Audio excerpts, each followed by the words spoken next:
এই সূরাটা যে ব্যক্তি রাতের বেলা পড়বে, বর্ণনা এসেছে যে দারিদ্রতা আপনাকে স্পর্শ করবে না ইনশাআল্লাহ। যে সুদ খাচ্ছে কি জন্য? টাকার জন্য তো নাকি? টাকা পয়সা ধন দৌলত করবেন, এই তো আপনার উদ্দেশ্য নাকি? এই জন্যই তো মায়ের সাথে জানা করছেন, তাই তো? আল্লাহ বলছেন সূরা ওয়াকিয়া পড়েন, আপনার দারিদ্রতা দূর হয়ে যাবে ইনশাআল্লাহ। বিশ্বাস হচ্ছে না? রিজিক কার হাতে? না, রিজিক তো আমাদের হাতে। এটা মানুষ বিশ্বাস করে না আসলে, এটা মুখে বলে। মানুষ মুখে বলে রিজিক আল্লাহর হাতে। মানুষ যদি বিশ্বাস করতো রিজিক আল্লাহর হাতে, তাহলে মানুষ কেমন করে সুদ খাবে? মনে করছে রিজিক আমার হাতে, আমি যদি খাই সুদ তাহলে আমি গেইন করব, যদি না খাই তাহলে আমি দারিদ্রতায় ভুগবো নাকি?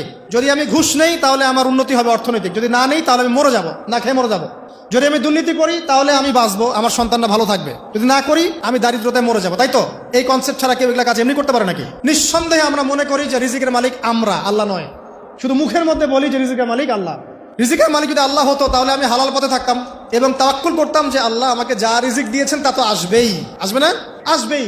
আপনাকে যদি আল্লাহ পাক লালমনিরহাটের 100 একর জায়গায় যত ধান হয়, এতগুলো ধান যদি আপনার আমল নামায় লিখা থাকে, মানে আপনার আমল নাম হচ্ছে রিজিকে, তাকদিরে আপনার তাকদিরে যদি লিখা থাকে যে আপনি 100 একর জমির ধান খাবেন তারপর মরবেন, আছে না লিখা?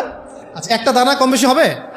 আপনি যদি আল্লাহর প্রতি তাওয়াক্কুলই করেন তাহলে আপনি হালাল পথে থাকবেন, বিশ্বাস করবেন যে আল্লাহ পাক যেটা লিখে রাখছে আমার তাকদিরে রিজিক, এর একটা দানা রেখেও আমি পৃথিবী থেকে যাব না, সিম্পল। তখন আপনার অন্য পথে যাওয়ার কোনো কারণ নাই।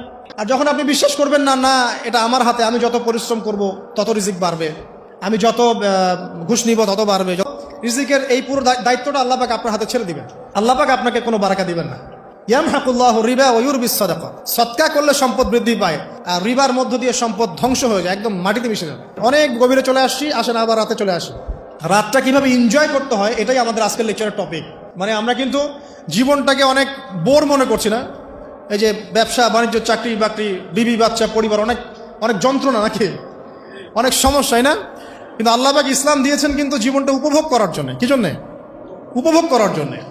আমরা আগে ভাবতাম আল্লাহ পাক ইসলাম আসলে কি জন্য দিলেন মানব জাতির? উত্তর হচ্ছে 3টা। 1, ইহকালীন সাফল্য, 1। 2, পরকালের মুক্তি, আর 3 হচ্ছে আপনার জীবনটাকে উপভোগ করার জন্য।